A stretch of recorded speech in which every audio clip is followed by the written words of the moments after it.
I've seen several cases where men would condemn adultery, cheating on their spouse. That was just terrible. That was condemnable. But then they had an affair.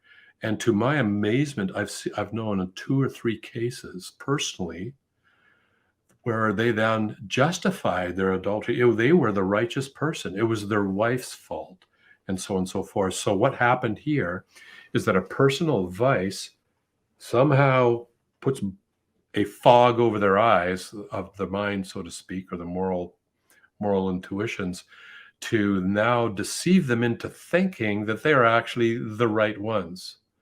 And a lot of times we see things called something you could call projection, and that is where a person has a problem. Let's say they're an habitual liar. They're totally oblivious to this, but what happens is they begin to see other people, especially maybe 1 or 2 individuals, they'll accuse that person of being a liar. And I've had that happen to me a number of times where people will accuse me of just being a bald-faced liar about stuff I'm posting online. And then the conversations are just going on and on about me being a liar. And I think, wow, this is irrational. But on the other hand, suddenly I begin to realize they're actually misrepresenting me seriously bad. Misrepresenting people is a form of lying. And so they're just exhibiting or manifesting a serious problem with lying or misrepresentation. They don't see it. Rather, they think I have that problem. And so this is where a personal vice or bad attitude slowly skews our understanding. So with that in mind, here's a quote from, it's actually a prophecy God made about 2,000 years ago pertaining to the end of human history. And here's what it says. For the time will come when people will not put up with sound doctrine, sound teachings. Instead, to suit their own desires, they will gather around them a great number of teachers to say what their itching ears want to hear. They will turn their ears away from truth. So turning your ear, he's basically saying, and he's talking about this group of people we would call Christians, but Christians is a very broad term. And probably the majority are good. There's a few that would call themselves Christians that fit in that verse.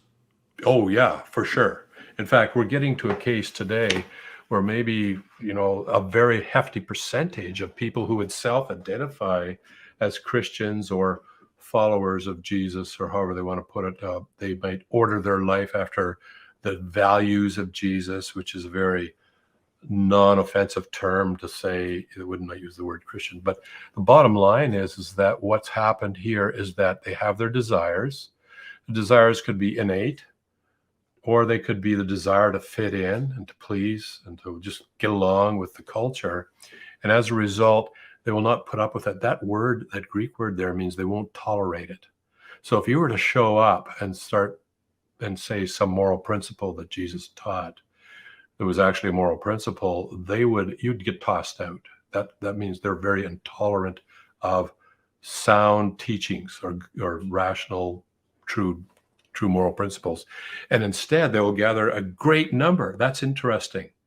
There'll be tons of pastors, seminary professors, and so forth that will fall into this category, who will give the people what they want to hear. And as a result, they will turn away from truth, and turning away from truth is another way of saying they will be deceived. They will embrace a lie. So that's a prophecy for the end of human history. When I look at our culture right now, that's going on in a pretty major way, especially in the area of what I might call culture-led Christianity. Here's my way of summarizing an issue. For every seduction of sin that one embraces, 2 things happen. Deception sneaks in the back door, while truth and the abundant life leaves out the front. You cannot have it both ways.